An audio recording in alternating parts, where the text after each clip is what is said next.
Hi there, welcome to Both Sides Now. I'm medium Kellee White. And I'm Dr. Shirley. Today we have a very, very special guest. We're thrilled to have you today. We have Dannion Brinkley. Dannion is a near-death survivor and author of the international bestseller Saved by the Light, as well as its companion, At Peace in the Light, several other books, and his latest, 10 Things to Know Before You Go. Dannion and his wife, Catherine, are co-founders of Twilight Brigade. This is an international organization which places volunteers with the goal of providing companionship in the last months of life. He lectures at universities and forums worldwide and lives in South Carolina. Welcome to our show. No, thank you for having me. It's a pleasure to be among such distinguished personalities. Oh, why, thank you, sir. We are so excited to have you because, I mean, there's so many questions that I'd like to ask about just your experiences, and maybe you can just give a very brief overview of what a near-death experience right, is. yeah, and what that was for you. Don't know. Well, having one is a lot of fun. Getting to the place where you're going to have it is usually not. I was struck by lightning and was dead for 28 minutes and completely paralyzed for 6 days, partially paralyzed for 7 months. It took me 2 years to learn to walk and feed myself. Wow. And I had what is now known as a near-death experience. Because of this, it didn't have a name when it happened to me. Dr. Raymond Moody had not written his landmark book, Life After Life. So I had an experience in the middle of South Carolina, and in 1975, whether you know it or not, everybody goes to hell from South Carolina. And everybody has to have a personal relationship with this guy named G. Okay, so, you know, I have this experience. I grew up as a prick, tough guy. You know, football, sports, fist fighting, Marine Corps. Worked contract for several three-letter agencies. And I didn't care about any of this. And religion, that's the stupidest crap I ever heard. Think about religion. I'm guilty of a sin. Okay, when I was a kid, I think I was in the 9th or 10th grade, and I knocked out the biology teacher.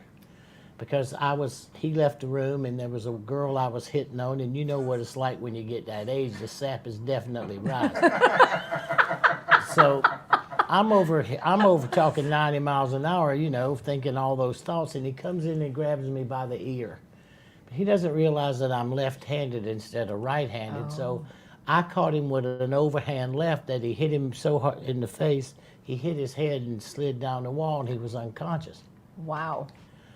So instead of putting me in jail or reform school, they decided to send me to the Fundamentalist Baptist Royal Ambassadors weekend for wayward guys.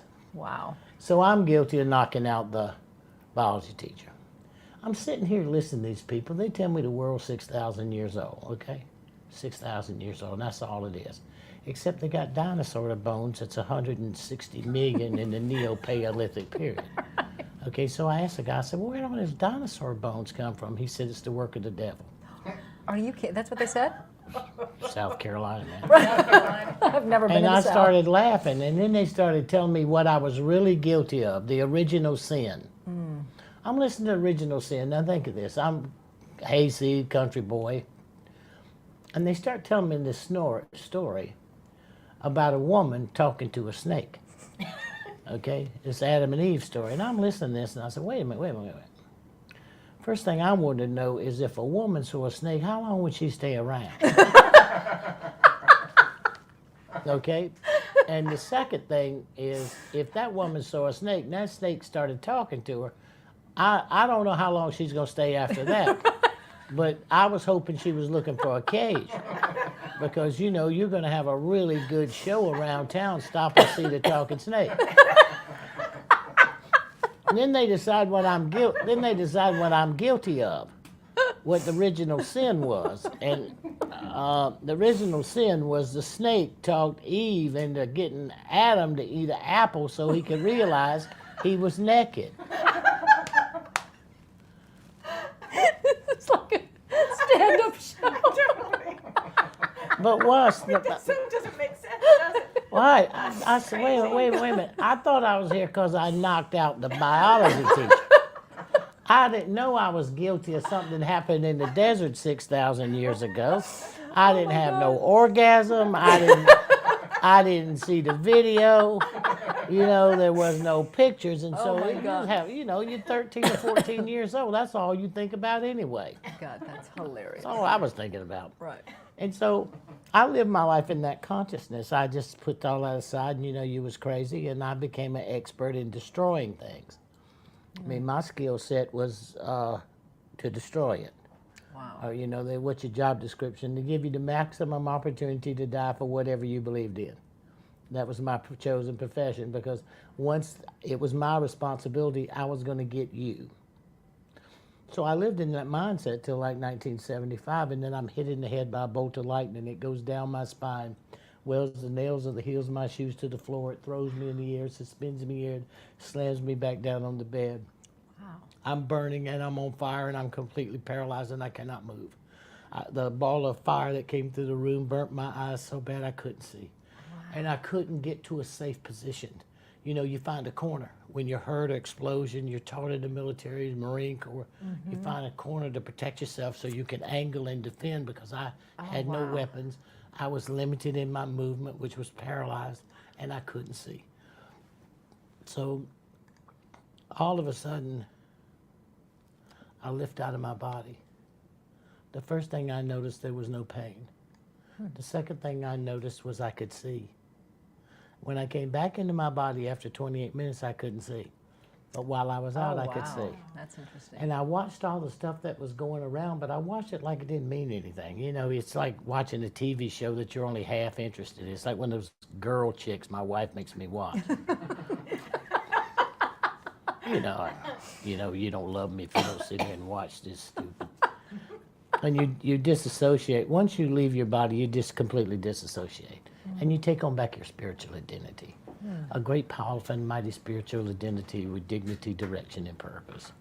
And you begin to observe the world. And what happens is you move through a tunnel or move into a place where light, brilliant light. But what is the single most important thing about the near-death experience that people can grasp, because now it's a part of mainstream?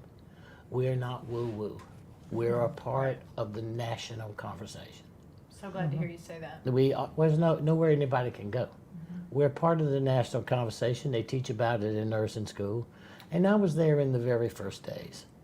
The hospital they took me to, where the admission slip said patient unconscious, patient not breathing, no EKG. But it was Dr. Raymond Moody, who was a medical student at that university. So in the beginning of this movement, I became fast friends. And I watched it and I looked at it, and without Raymond, I don't think I would have made it. Wow. No redneck can understand the dynamics of the other world with no mindset. So my approach has never been religious. You know, God, Buddha, Krishna, Allah, Muhammad, they had all these names for this person on the other side. Do you feel that, Dr. Moody, the two of you had a contract to do this work, to help you? Well, he saved my life. I mean, he asked the right questions. But he happened to be there. Yeah, I mean, You mean from the other side? No, That I there was mean a contract. in South Carolina. Yeah, Or where you Georgia. were. Georgia. Yeah, but he was from Porterdale. I mean, just a bunch of little rednecks, you know. And and you mean contract before we came here? Yeah. Oh, there's no question about that. I mean, I don't know why in the world I like to kill myself every 10 to 15 years, other than I just probably basically just get bored. That sounds like the little bit I've known you now. That sounds like something you the want to do. Archangel Michael and Gabriel, they go down to the cloud bar and they get them 2 or 3 angel shots in them, and they say, listen, I got an idea. Let's just go kill Dannion. See what he's doing. That's hilarious. See if he can get up from this one. Ta-da, like people say, Dannion, it's amazing. You've been dead 3 times. I said, not near amazing as I've been alive 4. Wow, that is so true. Wow. So my nature of the near-death experience is easy. Nobody dies, and nobody goes to hell. Why? If anybody was supposed to go to hell, it would have been me. Wow. So if I didn't go, none of you suckers got a chance. And none of you watching this show have a chance. So you got to get over that you're going to die, which means forever gets a lot longer. And then you got to remember, you're not going to hell.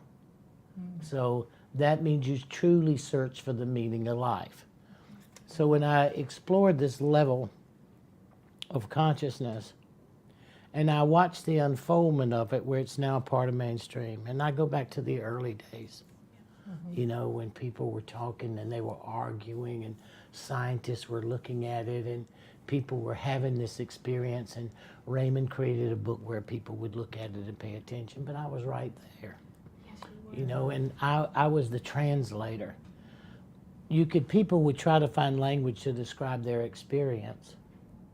And I had that nature, you could tell it to me, and I could come back with Raymond and it was Raymond and Ken Ring and Bruce Grayson and Michael Sabom and Ian Stevenson, all these George Ritchie, all these early names in the game.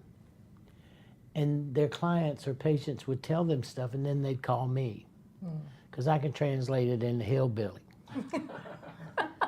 And then I would tell them, I said, okay, this is what I think this was. Go back and ask them. And where the rep came was, I could understand it and explain it to where finding the language that a person could use to describe the system and structure of the events. And that just became, because I didn't have a place like most people who had the experience had. Most people were afraid that people would think they were crazy. Right. Yeah. And most people believed that people would think that there's no such thing. And doctors and scientists and everybody's in Amazing Randy, everybody's in the game. Right. Okay? Well, I didn't give a damn if anybody thought I had a near-death experience. I thought they were stupid because, look, man, it took me 2 years to learn to walk and feed myself. You think I was faking that? Right.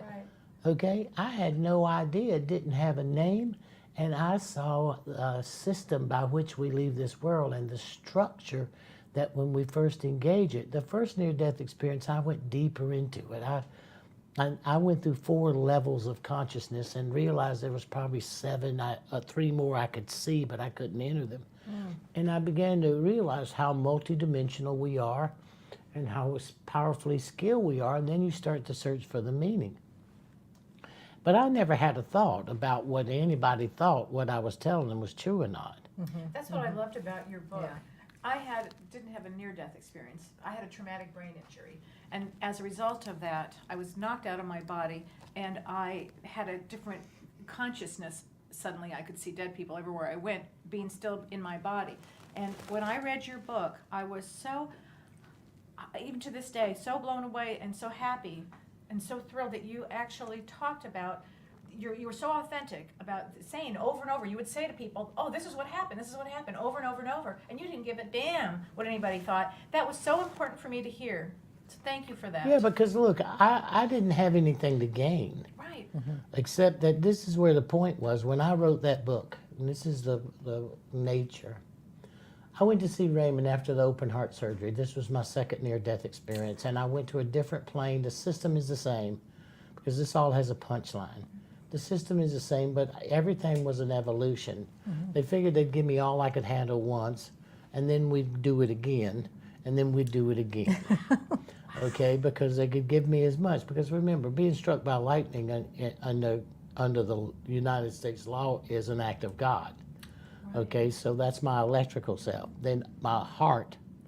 Then I had open heart surgery, and then I had brain surgery, mental, physical, and spiritual. Wow. Each of those layers that happened over the period of time is well structured. Okay, I can look and see that. All right, so when you start to look at how these levels work and that they're real, then I'm an obsessive compulsive, dead or alive. You know, I'm nosy. I'm going to pay attention. And just because you think you killed me and I'm still here and I haven't seen the devil yet, then I'm going to entertain myself. All obsessive compulsive people entertain themselves. So if it was heaven, I was going to entertain myself, and if it was hell, I was going to entertain myself. All right, so the key came that I went to see Raymond. It's like 91. And Raymond was beaten. The world, he never had a near-death experience. But he's a brilliant philosopher and brilliant and one of the funniest human beings on the earth, but he wasn't laughing. The electricity was turned off at his house, the gas was off, and he was sitting in his house with a blanket on him, and I took one look at it and I thought about it, and I could see how depressed he was. So I went and cut on the electricity, turned the water on, and took him to the Red Lobster. And come on, Raymond. And I realized that when we would sit and talk, that what he thought would just be a phenomena, something that would open up a conversation of things that he had seen and people had talked to him about, and that his professor in psychiatry school, Dr. George Ritchie, had talked about it, and he had a couple of people being resuscitated while he was going through becoming the internship. And that's all Raymond thought. Well, the world attacked him. So I started reading Raymond's letters. The people had sent him, it was like 1,500. And these are from truck drivers to doctors to little nurses and everything. And so I sat there and I said, you know, everybody's so happy they have somebody to tell their story to. So I decided I was going to defend those people's rights. You had a story to tell. I was going to create a platform that I believed in the near-death experience. Why? Because I had it. And I was going to defend those people. So if I used to tell people, if someone starts with you, tell them to come talk to me. You know, let them come talk to me. And I'll defend your rights. So I wrote Saved by the Light, and I put chapter 5 in there, which were the boxes of knowledge, which became the prophecies. And if you go read a book I wrote 21 years ago based on stuff I said 40 years ago, even if I wasn't in heaven, I still saw the future or the probable possibilities of the events that are occurring today. Yeah. So each of the experiences, no one's going to die. The moment you get over that as a concept, you get back half of who you are. The next thing is if you learn that you're not going to die, then all that sin and guilt and all that stuff and all that crap comes into a play. Think about this. Who are you? You're the happy combination of everything that you think someone you like wants you to be. You are a combination of, you look around and who you're trying to please and who you want people that you want to like you. You have become a psychological, sociological nature of them as adaptation. So you don't even know who you are anyway. That's so true. Okay? So I got a chance to see who I was. Right. And I was a prick, tough guy. But here's the key to all near-death experiences. What is the meaning of life? Okay, this is where people come. First, is Mama okay? Well, Mama's in heaven, you lunatic. How could she not be okay? Yeah. And why are you asking that? Because you're mad she abandoned you. Okay? That's where abandonment and selfishness comes into play, no matter what you think of you first. So no problem. But you're going to lift out of your body and you're going to go down a tunnel. You're going to come to a place of bright, brilliant, beautiful light. And then you're going to be met by a being which is really you. That means you never left heaven. And if you look at it, you're more conscious here than physically here. And people say, Dannion, how can that be? How can I be more conscious here than physical here? Because look, very easy, crazy.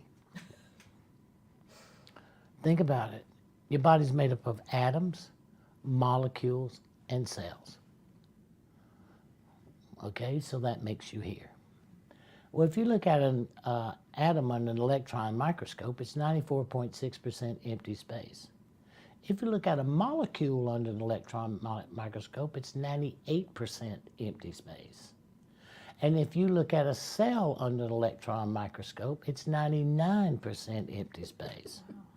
So if you took all the space out of every atom, every molecule, and every cell of everybody's body in America, and let's say there's 320 million people here, all of us would fit in a regular-sized matchbox.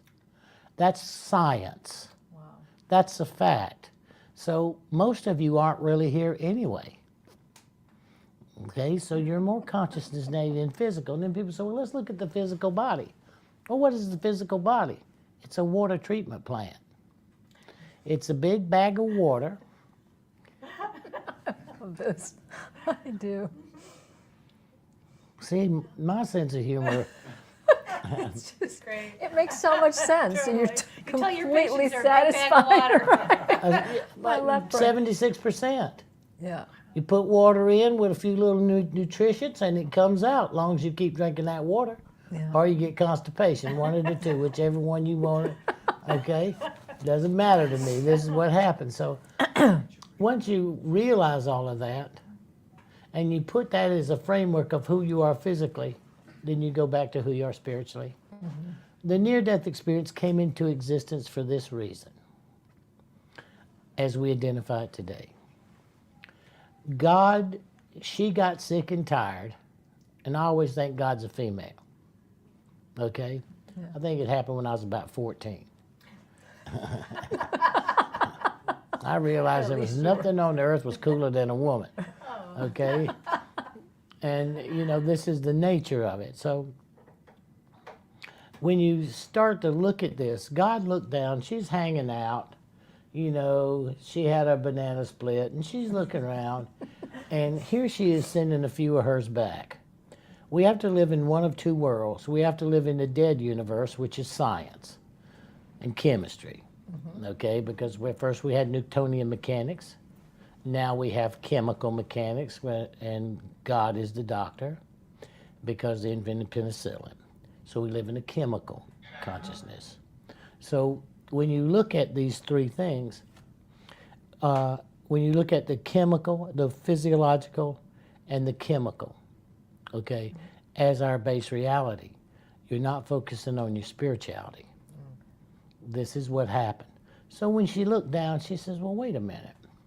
I'm sick and tired of those pill-pushing, antibiotics, SOBs, and anxiety-making pills for my people because they're a little depressed, because the world teaches them that they're sinners, they're depressed, and they are dysfunctional, and they need to take these 10 drugs because that's a dead universe. So in a living universe, here's what she did. She started sending more of us back. Cardiopulmonary resuscitation, new drug therapies, new techniques, things that you can do. You know, when I got struck by lightning and was dead, if you didn't have oxygen to your brain for 5 minutes, you were dead. Well, that explains part of my problem. Okay? And now you can resuscitate someone up to 3 hours. So look what she did. Wow. Whose fault is it that I'm back? Doctor's fault. The ones who don't believe there's anything next. Now that's God's sense of humor. Wow. How in the world, since you brought me back, you jackass, and I'm telling you I had a near-death experience, and you brought me back, and you probably have 50 more that you brought back that's told you the same thing, and you still have trying to convince me that I'm just a bunch of chemicals. Right. Wow. Well, wait a minute. You need help, sucker. That's so true. You need help. So it gets down to what's the meaning of life. From 3 near-death experiences. And you come to this life because you were chosen. And you earn the right to choose. Because somewhere in some vast cosmic dimensional reality, you had gained a certain skill as you're evolving and spiritually. It's the only way you get into the physical world. There's no way you take on the 8 bodies that consist of the physical world. It's not mental, physical, and spiritual. There are 8 bodies like chakras. There's 8 of those babies. And you line those bodies up to create this physical body, and your air, your breathing is the string that takes each of those pearls and holds them together. And as long as that stream of air is moving in and out, all 8 bodies, as soon as you quit, your spiritual, divine, ethereal stuff lets all that crap go. That's like ashes to ashes and dust to dust. It lets all that crap go. And then it's just back to you. but you've learned some great, magnificent skill. And you come to this earth life to practice. And what are you practicing? Co-creation. You come here to take something you've learned, and whoever really knows what it is, that's why you try everything. You be nice, you be loving, you be kind, you be supportive, you be stern. Because in it you're going to find that joy of ecstasy and reward. You're going to feel good about something that you did that impressed, that someone appreciated or someone admired or someone was inspired. Or you're going to be appreciated by something, you're going to appreciate something, you're going to admire something, and something's going to be inspirational to you. And by using those key factors comes application. And in application, you have reached the skill set to exercise that point. And I'll do this quick. I always tell a joke, and because I'm funny, and what are they going to do, kill me? Here's my answer to that. I'll be back. Arnold Schwarzenegger ain't got nothing on me. He sure doesn't. All right, so He sure doesn't. so when you look at it, you realize that it is an honor to be alive. To breathe is an unbelievable gift. And think about if you lived on this earth and it was not autotomic. If you had to think about each breath. Yeah. But that's you holding those 8 bodies. Wow. That's the string that holds the pearls around it, keeps it together. So when you start to really look at it, you come here to be a co-creator. We all want to be, if we're all children of God, then who do we want to be like? Our parents. So my joke, you're coming out of the angel bar. You had 4 or 5 cloud shots. So when you come floating out, you're listing a little bit to the right. And so God comes up and she puts her arm around and she says, "Hey, Kel, what's happening?" "Everything's great, God." She says, "Well, let me ask you a question. How would you like to be me for a couple of days?" "Whoa, yeah, I saw Bruce Almighty. Yeah, I'd like to be you for a couple of days. Yeah." She says, "You sure?" "Yeah." She said, "Well, what would you do if you were me for a couple of days?" "Well, I'd be everything you are, God. I'd be loving and protective and caring and honest and supporting and believing and giving people faith and performing miracles." She says, "Well, you sure? You say yeah." Well, you know what happens next? You're born. And you get a chance to be everything, like you said, if Raymond and I made a choice, you get a chance to be everything you just defined God as. And if you define God today, right now in your life, and who that divine force is, or divine presence, and you find one thing that you don't have the opportunity to do right now, even down to Lazarus and to Jesus. Hey, they got up once, I got up 3 times, so I know it's all possible. Wow. That's what a message. I mean, that's Southern style. the Southern style. Southern chicken style. Let's hear a little bit about hillbilly heaven. So I mean, that's mind blowing, and shifts the perspective completely. And it frames it. Yeah, yeah. So you got to listen to all that stuff. I don't care what it's good for. Yeah. Okay, I already been through it. There's nothing about it. I've experienced all the pain, anxiety, depression, learning to walk and feed myself. And then I got struck by lightning again because I wasn't paying enough attention. I said, "Oh yeah, we got to go kill him again." Wow. And this is how funny it is. Talking on a telephone, 2 different bedrooms, 2 different houses, 13 miles apart. All right, Nelson said, "Listen, let's go kill him exactly the way we killed him last time." And this, It's just like when you know that heaven has a sense of humor. Please, watch my greatest phrase. Hey, everybody. If it ain't funny, it ain't spiritual. Right. And if you want to talk to me about God and you're not making me laugh, you can keep that crap to yourself. I don't need to hear it. And listen, let me tell you the Adam and Eve story since you want to really have some fun. That was hilarious. That was so funny. So what were some of the things, or maybe the main thing that you just didn't concern yourself with, or just wasn't that important after you came back, that you realized after experiencing that, Well, there is no death? that blows away. That's done.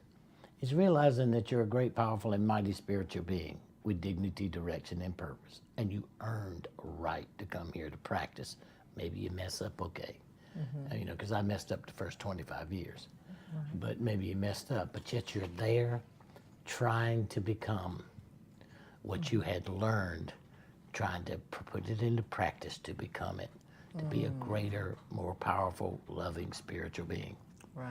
Okay, and once you identify yourself as that, okay, instead of original sin or I'm gonna burn in hell, and I didn't give a, none of that meant anything. So I had to go figure out where hell was, right? So when you're lying in a bed for 2 years, you gotta find something to do, and Price is Right was not exciting to me, you know, in days of our lives. So I would read. So I looked to find out about hell. It's mentioned 8 times in the Bible. Most of those 8 times it's describing a trash dump outside of Gethsemane where they would burn the criminals. They would crucify them and then they'd throw them in the trash and burn them because Jews put all the trash in one place, you know, and that, and this is where it was. Then in Revelations, it's all about this thing that Satan or Lucifer or the devil or demons, the morning star.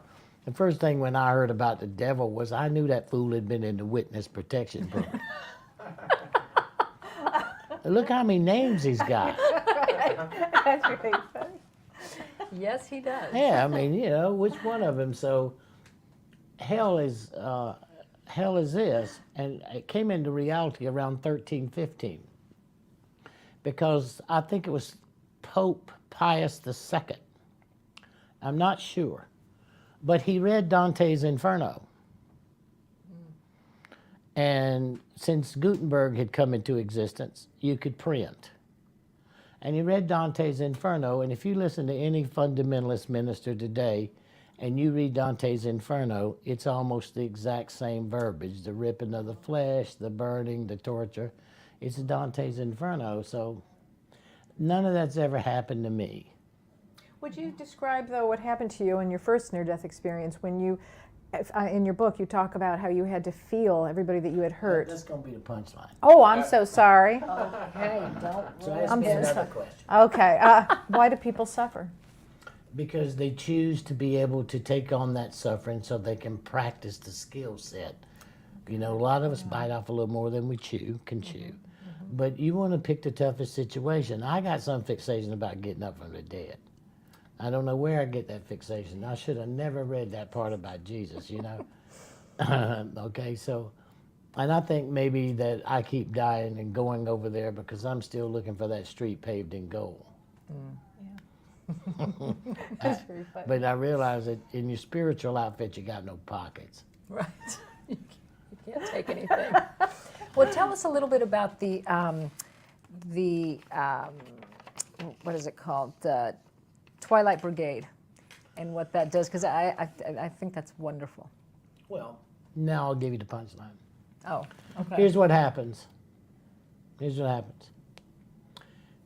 Everybody will see their entire life pass before them in a 360-degree panorama. You will have missed nothing. You know how many hairs is in the nose of the doctor who pulled you from your mother. You know how many strands of hair the fool had. Wow. You know every bottle, every room, every name, everything into place because you're no longer trapped in the lesson, the structural lesson dynamic that you chose to learn your lesson. You're done with it. Okay? You see your whole life pass before you. You see everything, but you also see why you see it. It's never what you do, it's why you do it. Because intention becomes the power and then motive. People can reverse those two, but most people think motive is something criminal. Forget all that. Motive is a beautiful word when you look it up in the dictionary. You know, if you read my books, I say something and I write the definition out of the dictionary. I don't leave it to you to come up with what the definition is. Okay? Because when I argue my points about people dealing with end-of-life care, then I can't be fooling around. I have to know the definition of the word to build confidence in them. So when you see your whole life pass before you in a 360-degree panorama and you realize you'd missed nothing, a sense of pride wells over you. Then you will watch your life from a second person point of view as if you were your own best friend. Hey, wow, Dan, you did really great. Holy mackerel, fool, what were you thinking? And you get to watch it from as if you were your best friend, you know? And then you literally become every person that you ever encounter. Wow. And you feel the direct results of your interaction between you and that person. Wow. It's all based on the reason why. No one gets away with anything. Okay? That's not fair and just. The worst thing about us, because we use Hammurabi's code, eye for an eye, tooth for a tooth, Right. then we use eternal damnation. You know, well, let me ask you something from a religious point of view. If you're going to be eternally damned and you're going to be dead, who gives a shit? That's what I Remember that quote. That's a good one. I mean, It's if so I'm going to be true. eternally damned, well, so what? Right, exactly. That's so Okay, true. who cares? Excuse my French, but I don't care. Yeah. What are they going to do? Kill me? Okay, when you become every person that you ever encounter, well, I became people think I'm a wonderful person, but it's because I'm a smart person. I got tired of hitting my own self in the face. Okay? And what the universe searches for is harmony and balance. It's not looking for justice and fairness because too many people design too many structural psychological dynamics to practice being a co-creator. Whatever that art form is, farming, knitting, wherever I create something, having children, we are not only godlike, we are capable of reproducing. We can create life.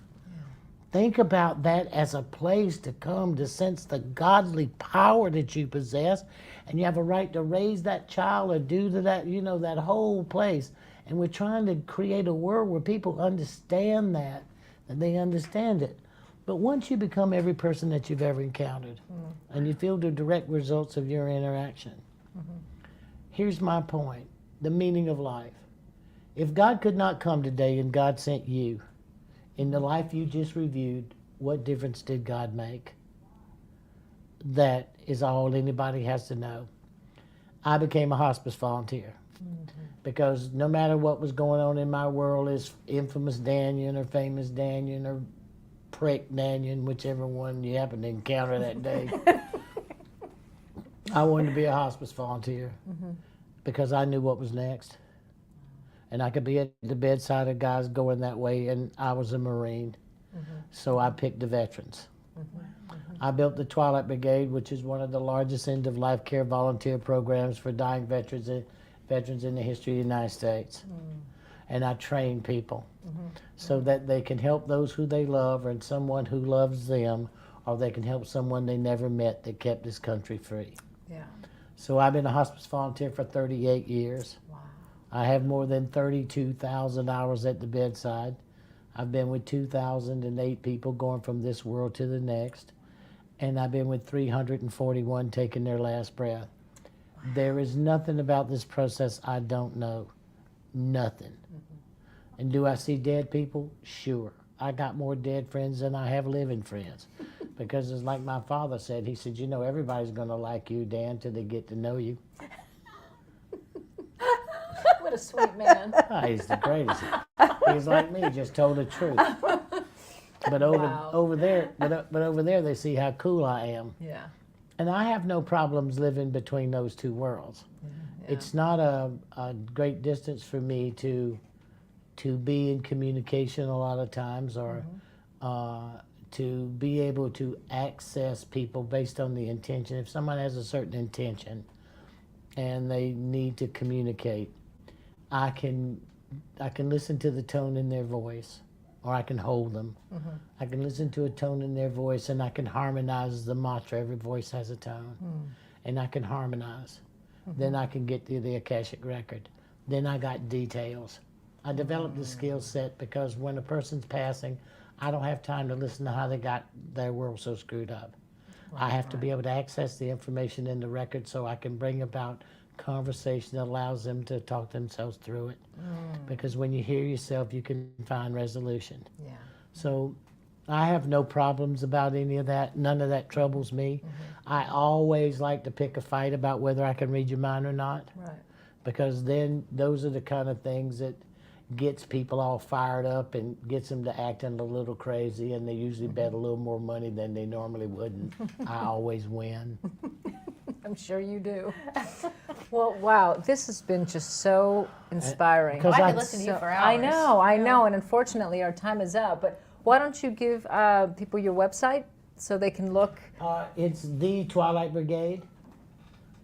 Just go to The Twilight Brigade, or go to Dannion in Catherine. I mean, what we're trying to do, everybody, is if you look at the population, that 10,000 of us turn 65 every day. Yeah. There's 81 million of us born between 1940 and 1967, and we are in transition, Yeah. and we're losing the last of our parents. What has to have is there has to be a viable conversation that's created among husbands and wives and family members so that they can plan, assess, deal with the fact that we will lose most of our parents, our aunts, our uncles, our brothers and sisters, and some of our very best friends. We must be prepared. And we must be prepared with like this show so that people come in place. And where Kat and I, she's had 2 near-death experiences. They're not like mine. But I go in automatic when it's dealing. I'm a combat. I deal with the issues. I'm not overly empathetic. Well, she's overly empathetic. Yeah. And so the conversation and dialogue that we put on in Dannion and Catherine is the ability that the guy has a voice, the female has a voice. Yeah. They get to watching us interact over conversations and things, and her viewpoints are more loving. Yeah. Mine gets the job done. Right. I'm trying to get the fool down the tunnel. Well, it sounds like it's a really nice balance between the two of you. Oh, I mean, if there is a God, all I have to do And there is, all I have to do is wake up in the morning and look at her in the bed of sleep and can't wait for her to wake up to see what she's got on her mind today. Oh, that's so sweet. Well, thank you so much for being with us Well, thank today. you for having It me. was a And pleasure. I would like True to pleasure. and I would like to thank the enormously funny and wonderful Tony Sweet. Yes, yes, owner of the station. Thank you, Tony. Thank you. All right. So was that any good? That was.